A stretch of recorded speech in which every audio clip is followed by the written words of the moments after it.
Nasce da un'amicizia personale con Don Salvatore Bizimana la visita che l'arcivescovo di Bologna, Monsignor Matteo Maria Zuppi, ha compiuto a Santa Margherita Ligure in occasione della festa patronale.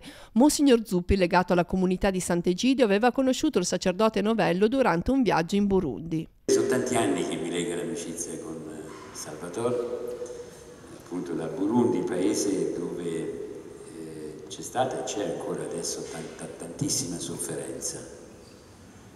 Era questo anche il motivo per cui quegli anni, credo 98, quindi sono quasi 20 anni, andavo appunto per tutto il problema legato alla pace. Nella celebrazione presieduta in Basilica il presule ha posto l'attenzione sulla figura di Santa Margherita, una bambina morta martire, una figura che ci parla di attualità, dei tanti piccoli che muoiono ancora oggi a causa della loro fede. Una bambina copta, di quelle che sono state uccise da fanatici, da terroristi islamici che non hanno niente a che vedere con l'Islam, che è stata uccisa perché lei a 5 anni le hanno detto: ma tu sei cristiana? Ha detto sì, io sono cristiana e sarò cristiana, e l'hanno uccisa.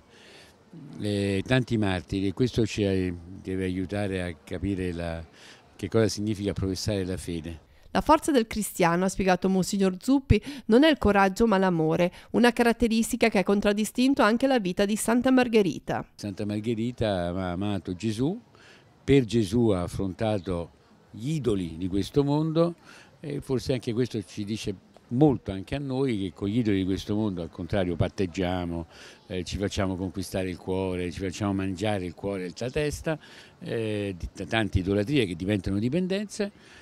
Santa Margherita ha detto di no, e questo ci aiuta molto.